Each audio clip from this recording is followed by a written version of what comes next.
Welcome student to lecture number 8। हमने अपना 7वां लेक्चर इलेक्ट्रोड पोटेंशियल की डेफिनेशन पे ख़त्म किया था।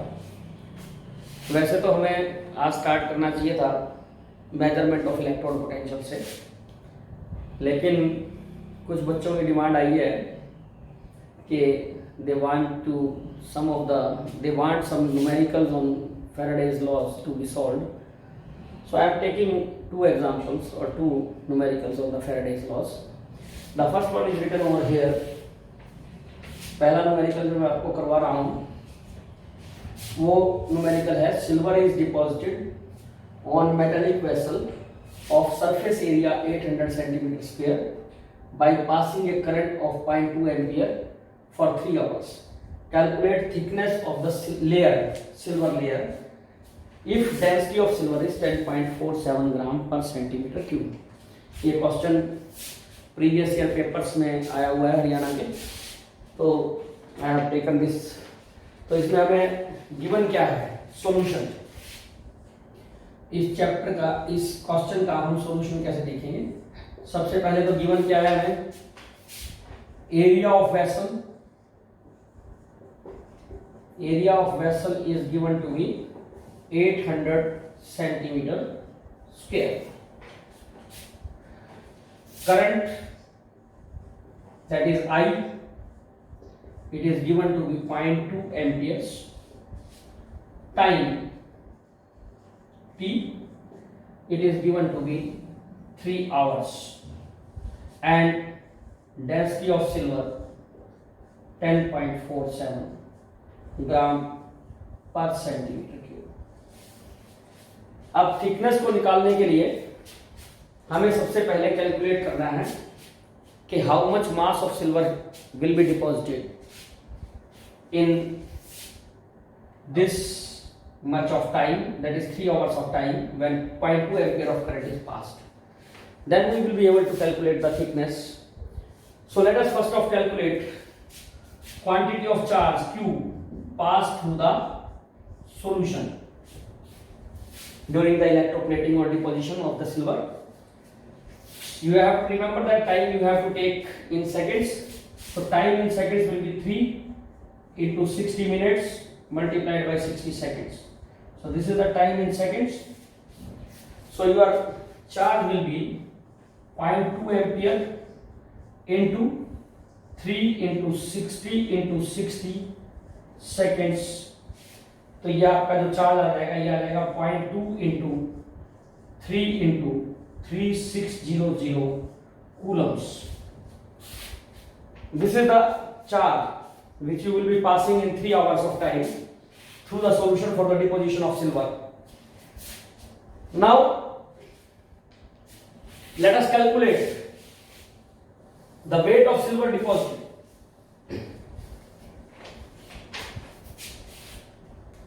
We know 96500 coulombs deposit 108 gram of silver।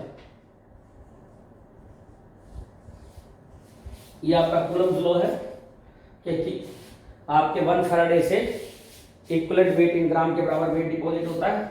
हमारे पास चार्ज है ये, तो 0.2 इंटू 3 इंटू 3600 कूलम से कितना डिपॉजिट होगा, that will be 108 divided by 96500 into 0.2 into 3 into 3600। हम इसको कैलकुलेट कर सकते हैं। मैंने इसको कैलकुलेट किया हुआ है। It will come out to be 2.417 gram. This will be the weight of the silver deposited. So now we know that density of silver will be equal to mass of silver divided by volume. Therefore volume कितना हो जाएगा आपका silver का जो deposit हुआ, volume will be equal to mass upon dash. Mass is 2.417 gram and density is given to be 10.47 gram per centimeter cube. तो आपका ये वॉल्यूम आ जाएगा क्यूबिक सेंटीमीटर में. This is your volume. I have not calculated this. Let us calculate this.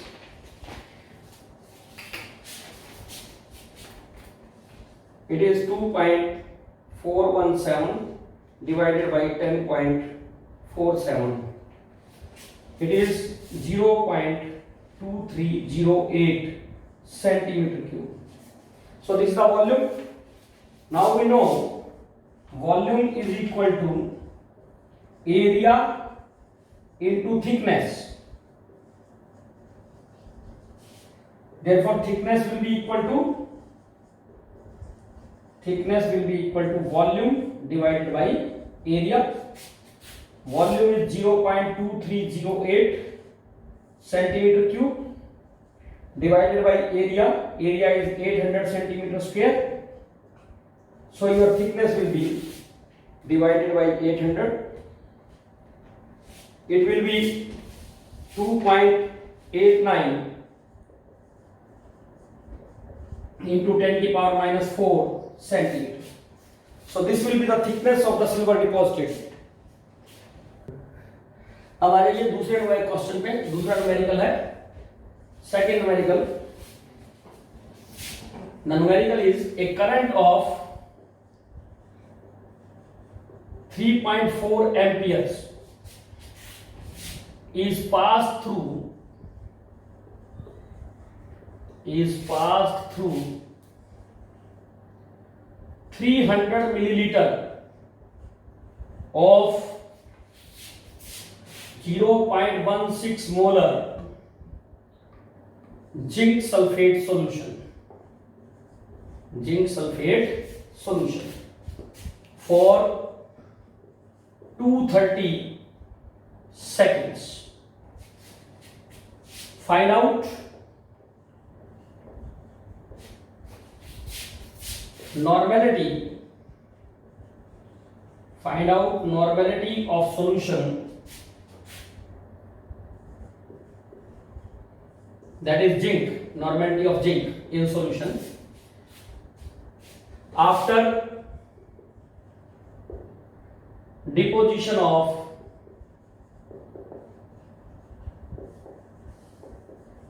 zinc. Given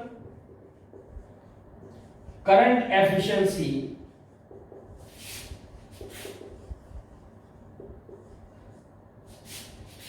is 45%. So this is your second question. Now let us consider the solution of this numerical. Given क्या है हमें? Given है हमें current 3.4 ampere, time it is 230 seconds, volume of solution is 300 milliliter, molarity of solution it is 0.16 molar, and current efficiency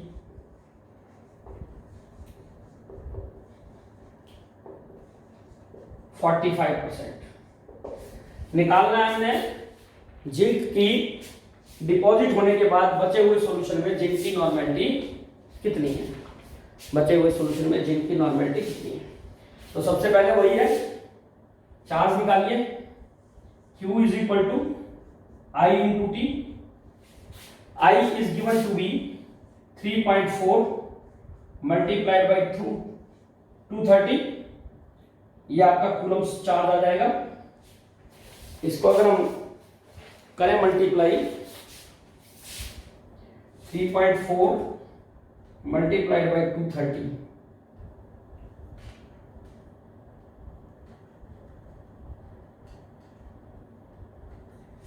it comes out to be 782 Coulomb's. ये हमारा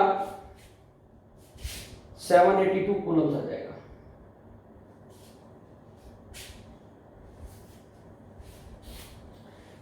ठीक है, लेकिन एक्चुअल जो करंट पास हो, एक्चुअल जो चार्ज पास हुआ, actual charge passed,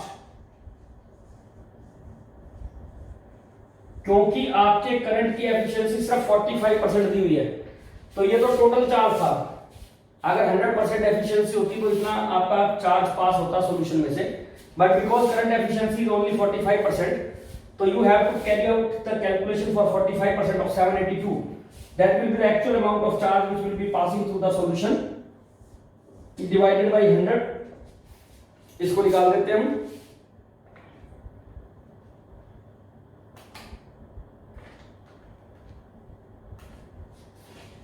It is 351.9 Coulomb's. ये हमारा चार्ज हुआ। अब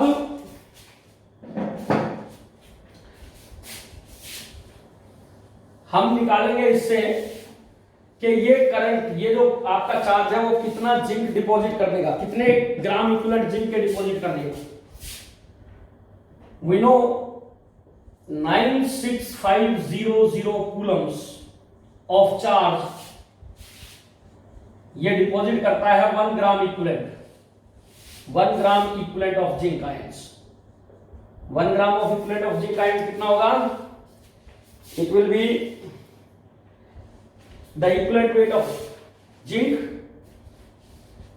that will be I think 31.75 होना चाहिए।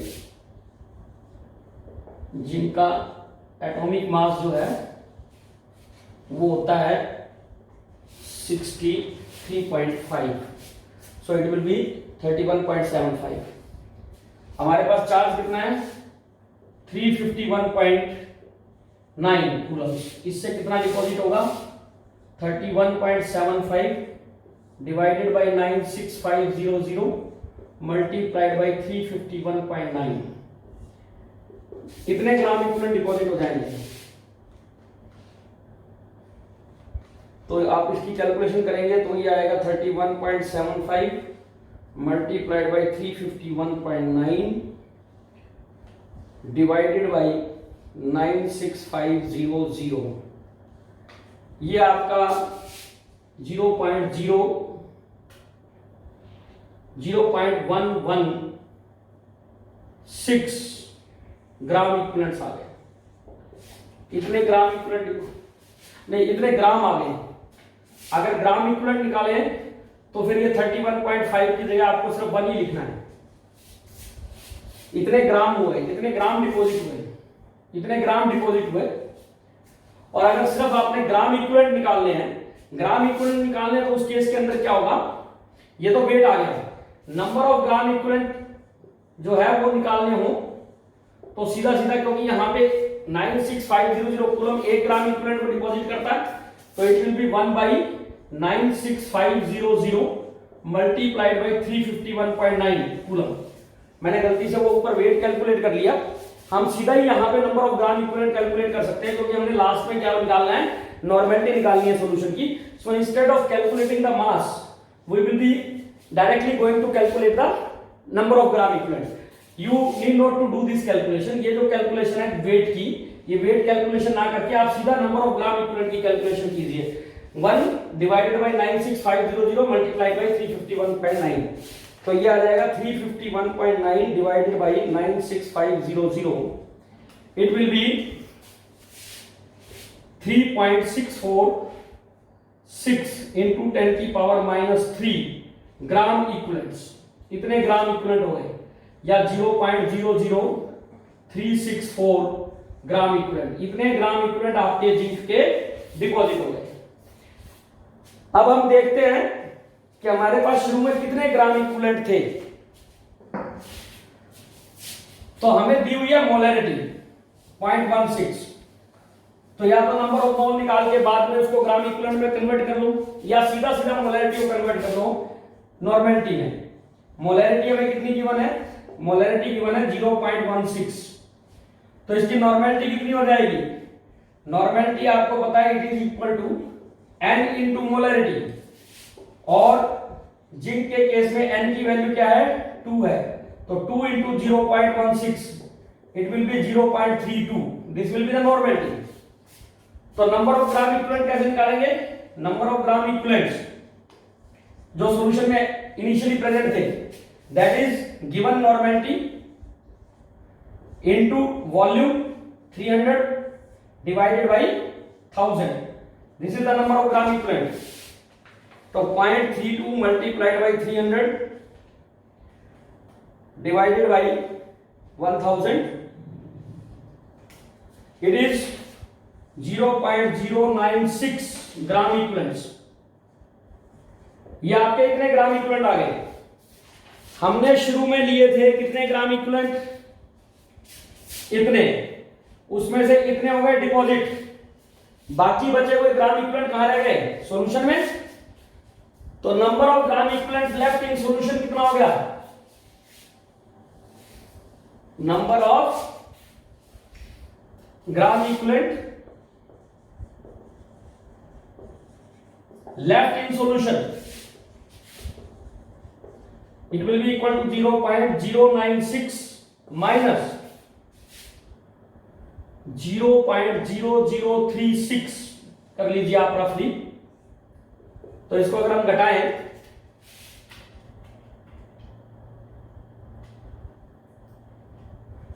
तो ये आपका आ जाएगा 0.0924 ग्राम इक्विवेलेंट्स। अब ये ग्राम इक्विवेलेंट कितने में है? ये 300 मिलीलीटर के अंदर पड़े हुए हैं। तो नॉर्मेलिटी कितनी हो जाएगी? नॉर्मेलिटी बराबर हो गई number of gram equivalent divided by volume in millilitre multiplied by 1000। So 0.0924 divided by volume, that is 300 multiplied by 1000।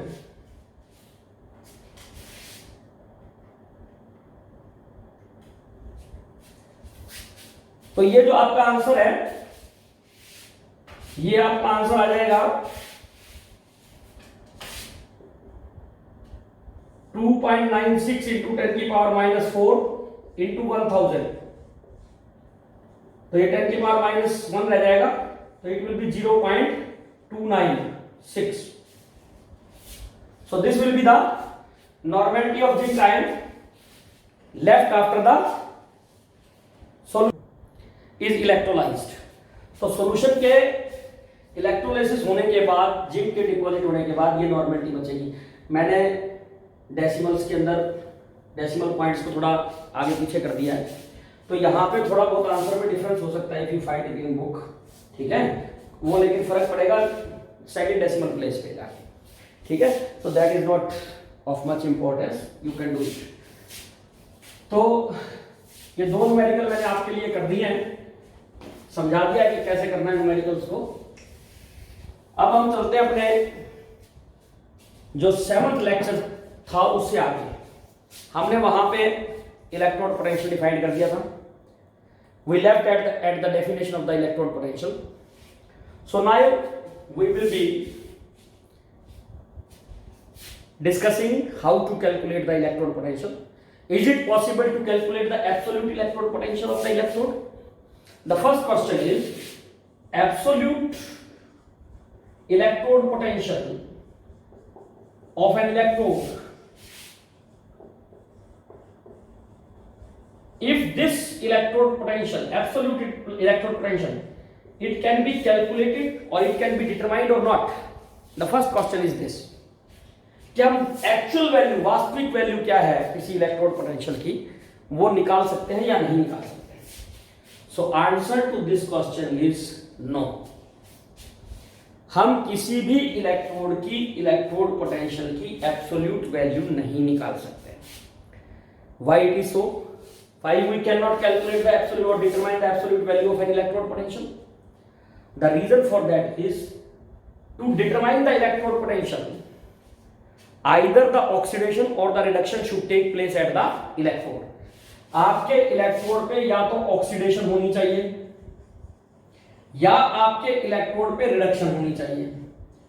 और ये आपको 11 से ही पढ़ाया गया है कि ऑक्सीडेशन और रिडक्शन कभी भी अकेली अकेली नहीं होती, दे गो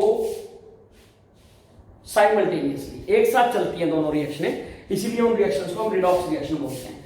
तो जब हम इनमें से किसी एक प्रोसेस को अकेला करवा ही नहीं सकते, then we are not in a position to calculate और to determine the tendency to lose electron, कि वो कितनी आसानी से इलेक्ट्रॉन लूज कर रहा है या कितनी आसानी से इलेक्ट्रॉन गेन कर रहा है, उसको हम कैलकुलेट नहीं कर सकते। इसका मतलब हमें अगर किसी इलेक्ट्रोड पोटेंशियल का इलेक्ट्रोड पोटेंशियल निकालना है, किसी इलेक्ट्रोड का अगर इलेक्ट्रोड पोटेंशियल निकालना है, then we must connect that electrode with some other electrode, हमें उसे किसी और इलेक्ट्रोड के साथ कनेक्ट करना पड़ेगा, so that the oxidation reduction can take place, and if we do so it will become a cell. तो ये सेल बन जाएगा, और उस केस के अंदर हम जो है ईएमएफ ऑफ सेल निकालेंगे, ना कि किसी इलेक्ट्रोड का इलेक्ट्रोड पोटेंशियल। तो हमें ईएमएफ ऑफ सेल मिलेगी। अब जो दूसरा इलेक्ट्रोड यूज कर रहे हैं, अब उसके इलेक्ट्रोड की हमें इलेक्ट्रोड पोटेंशियल पता होनी चाहिए, तभी हम निकाल सकते हैं किसी दूसरे की, क्योंकि हमने ईएमएफ ऑफ सेल के लिए तो फार्मूला बता दिया था अपने प्रीवियस लेक्चर में कि ई सेल जो है that is E right minus E left. तो अगर हम सेल की ईएमएफ निकाल लेंगे तो हमें दोनों में से किसी एक का अगर इलेक्ट्रोड पोटेंशियल पता होगा, तभी हम दूसरे का इलेक्ट्रोड पोटेंशियल निकाल पाएंगे। तो ऐसा करने के लिए हम यूज करते हैं कुछ रेफरेंस इलेक्ट्रोड्स। क्या यूज करते हैं? Reference electrodes. और ये जो रेफरेंस इलेक्ट्रोड्स होते हैं, they are being arbitrarily assigned. I am using the word arbitrarily, हमने अपनी इच्छा से उसको वैल्यू दे रखी है इलेक्ट्रोड पोटेंशियल की। तो हम रेफरेंस इलेक्ट्रोड यूज करते हैं। जो हमारा मोस्ट कॉमन रेफरेंस इलेक्ट्रोड है जो हम यूज करते हैं, उसको हम बोलते हैं standard hydrogen electrode. Standard hydrogen electrode, short में इसको शी भी बोलते हैं। इसी इलेक्ट्रोड को हम नॉर्मल हाइड्रोजन इलेक्ट्रोड भी बोलते हैं। This electrode is also called normal hydrogen electrode, NHE। और ये जो इलेक्ट्रोड है, इस रेफरेंस इलेक्ट्रोड की, स्टैंडर्ड हाइड्रोजन इलेक्ट्रोड की या नॉर्मल हाइड्रोजन इलेक्ट्रोड की जो स्टैंडर्ड रिडक्शन पोटेंशियल वैल्यू है E0, standard reduction potential value of this electrode, it is 0 volt, taken as 0 volt. हम इसकी इलेक्ट्रोड पोटेंशियल की वैल्यू को 0 लेते हैं, है या नहीं है हमें नहीं पता, हमने इसकी इलेक्ट्रोड पोटेंशियल की वैल्यू असाइन कर दी कि इसकी वैल्यू 0 है। इसको आप ऐसे समझ सकते हैं सिंपल से शब्दों में, मान लीजिए हमें दिल्ली का डिस्टेंस निकालना है, तो दिल्ली का डिस्टेंस निकालने के लिए you must take some reference point. मान लीजिए वो रेफरेंस पॉइंट लिया हमने सिरसा, तो जब तक हम सिरसा पे डिस्टेंस 0 नहीं मानेंगे तब तक हम दिल्ली का डिस्टेंस नहीं बता सकते। रेफरेंस पॉइंट पे हमें डिस्टेंस 0 मान के ही हम डिस्टेंस बता सकते हैं किसी भी सिटी का। तो सिरसा पे अगर हम डिस्टेंस 0 माने तो दिल्ली का डिस्टेंस बता सकते हैं। तो दिल्ली का distance with respect to the reference point Sirsa. उसी तरीके से ये हमारा रेफरेंस इलेक्ट्रोड है, तो इसका इलेक्ट्रोड पोटेंशियल हमने 0 असाइन कर दिया इसको। Whatever is the tendency of this electrode to lose और गेन इलेक्ट्रोड, इस इलेक्ट्रोड की जो भी टेंडेंसी है वो हमने मान ली 0 है। ये स्टैंडर्ड हाइड्रोजन इलेक्ट्रोड होता क्या है? इस स्टैंडर्ड हाइड्रोजन इलेक्ट्रोड में we have a container. In this container, we take a solution of 1 molar H ions. I am taking a standard solution of 1 molar H plus ions का solution लेते हैं हम इसके अंदर। यहां पे ध्यान रखना, मैंने कहीं पे भी कोई एसिड नहीं लिखा है, 1 मोलर एसिड नहीं बोला है मैंने, क्योंकि जरूरी नहीं है कि अगर हम 1 मोलर एसिड का सॉल्यूशन ले तो उसकी सॉल्यूशन में हाइड्रोजन आयन की मोलैरिटी 1 हो, ऐसा कोई जरूरी नहीं है। तो मैंने यहां लिखा है 1 मोलर H प्लस आयन की मोलैरिटी होनी चाहिए +1। एक इसके अंदर क्या होता है, हमारे पास एक ग्लास की ट्यूब होती है जिसके अंदर हमने प्लेटिनम वायर को इन्फ्यूज किया हुआ है और उस प्लेटिनम वायर के एंड पे, ये प्लेटिनम वायर है, इस प्लेटिनम वायर पे एक स्ट्रिप लगा रखी है प्लेटिनम की। दिस इज प्लेटिनम प्लेट और platinum strip coated with platinum black, coated with platinum black. Platinum black क्या होता है ये मैंने बताया है, फिर भी मैं आपकी नॉलेज के लिए दोबारा रिपीट कर देता हूं उसको। प्लेटिनम ब्लैक का मतलब है फाइनली डिवाइडेड प्लेटिनम से इसको कोट किया हुआ है।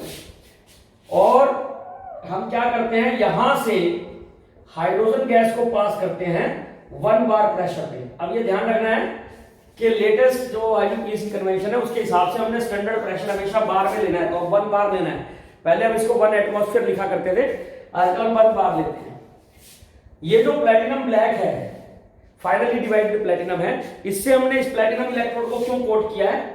Because this platinum black it can absorb hydrogen gas at its surface. वो हाइड्रोजन गैस को अपने सरफेस पे एब्जॉर्ब कर सकता है। We have to make the contact between H2 and H+,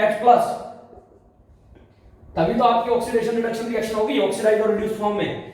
तो इसलिए हमने इसको प्लेटिनम ब्लैक से कोट किया हुआ है। ये हमारा स्टैंडर्ड हाइड्रोजन इलेक्ट्रोड है। अगर आप इसको लिखना चाहें in terms of IUPAC conventions तो मैंने इसको हम ऐसे लिखेंगे। इसकी रिप्रेजेंटेशन क्या है? Platinum, it is just for making the connection.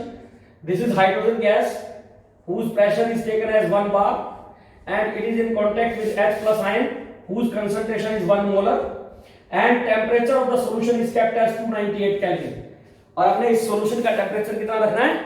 It should be 298 kelvin. तो ये हमारा स्टैंडर्ड हाइड्रोजन इलेक्ट्रोड है और इसकी स्टैंडर्ड इलेक्ट्रोड पोटेंशियल की वैल्यू E0 वैल्यू जो है वो 0 है। अब जब किसी भी इलेक्ट्रोड का हमने इलेक्ट्रोड पोटेंशियल निकालना है, then we will be making that electrode connect with your standard hydrogen electrode.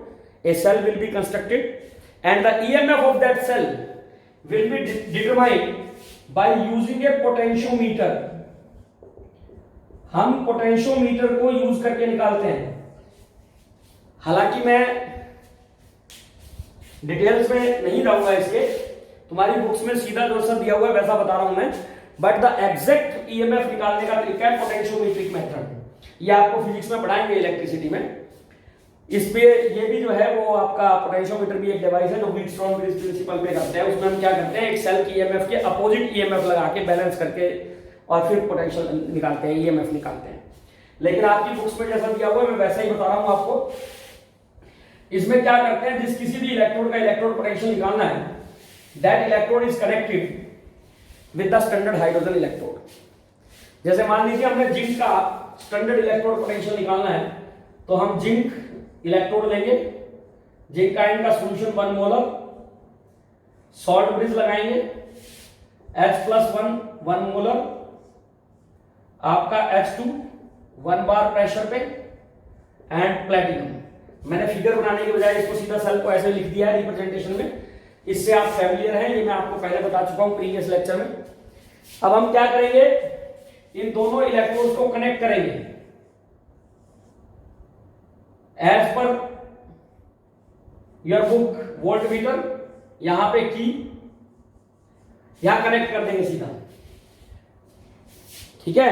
वैसे तो ये गैल्वेनोमीटर कनेक्ट होना चाहिए इसके अंदर, पोटेंशियोमीटर में हम गैल्वेनोमीटर ही निकालते हैं नल पॉइंट निकालने के लिए, पर चलो रफली this will give you the idea. तो यहां पे हमने वोल्टमीटर लगाया और हमने रीडिंग नोट कर ली। अगर हम ये मान लें कि इस वायर्स की, कनेक्टिंग वायर्स की और इस वोल्टमीटर का रेजिस्टेंस निग्लिजिबल है,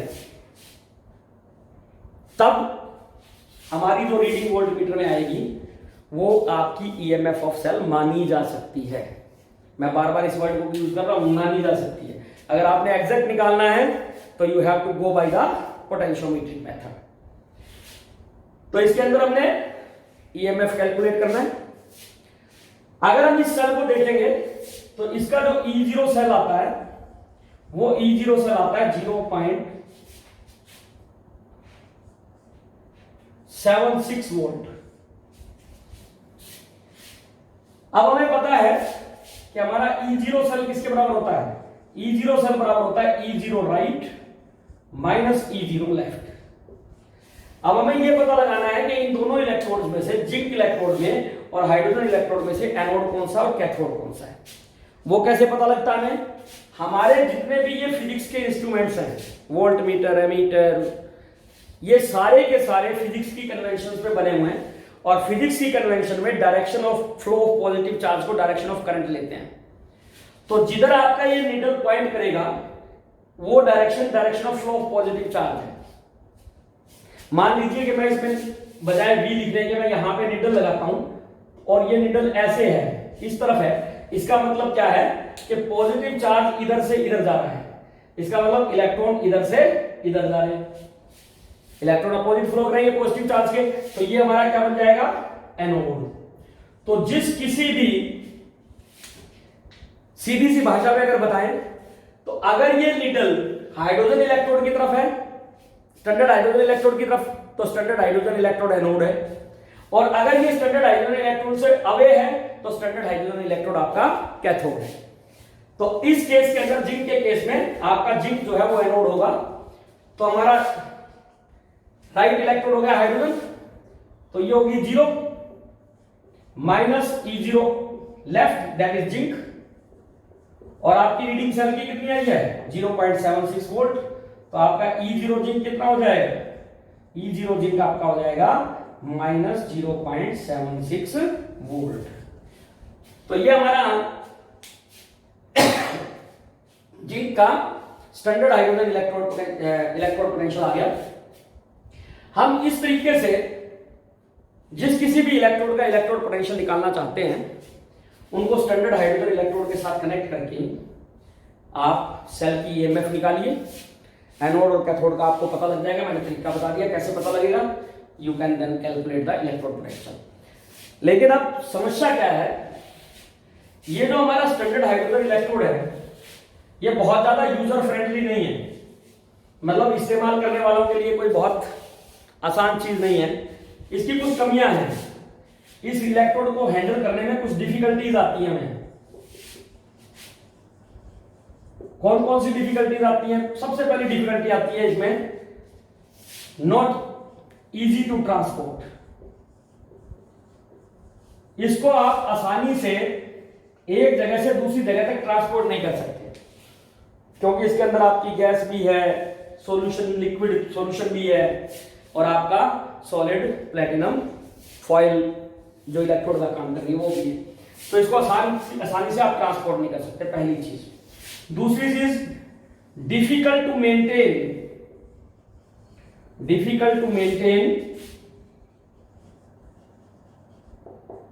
1 bar pressure for hydrogen gas throughout the working of cell।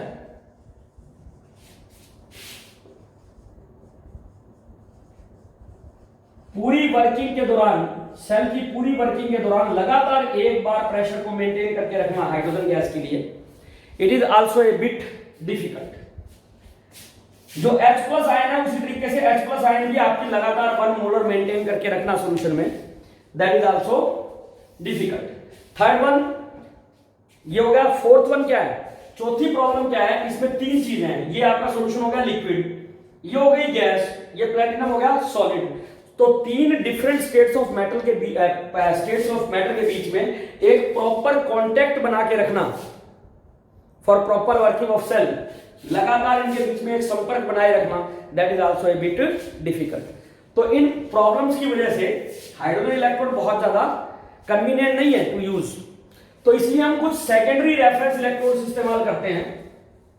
मैं उनको सेकेंडरी रेफरेंस इलेक्ट्रोड इसलिए बोल रहा हूं कि उनमें से इलेक्ट्रोड, वो सभी electrode as a reference electrode जब यूज करेंगे हम, तो they first to be calibrated with standard hydrogen electrode. हमें उन इलेक्ट्रोड्स को स्टैंडर्ड हाइड्रोजन इलेक्ट्रोड के विद रिस्पेक्ट कैलिब्रेट करना पड़ेगा पहले, उसके बाद हम उनको यूज कर सकते हैं रेफरेंस इलेक्ट्रोड की तरह। कोई भी इलेक्ट्रोड रेफरेंस इलेक्ट्रोड की तरह कब यूज हो सकता है, what are the condition for a electrode to be a reference electrode. ऐसा तो है नहीं हम किसी भी इलेक्ट्रोड को उठा के रेफरेंस इलेक्ट्रोड बना देंगे। रेफरेंस इलेक्ट्रोड की तरह इस्तेमाल होने के लिए इलेक्ट्रोड के पास कुछ कंडीशंस होनी चाहिए। क्या कंडीशंस होनी चाहिए? अभी हमने नस्ट इक्वेशन नहीं डिस्कस की है, इसके बाद डिस्कस करेंगे नस्ट इक्वेशन। जो आपकी इलेक्ट्रोड पोटेंशियल है वो कंसंट्रेशन पे डिपेंड करता है। तो पहली कंडीशन ये है that E0 of electrode should not vary means change, vary, very much, or should not vary with concentration of electrolyte to a great extent.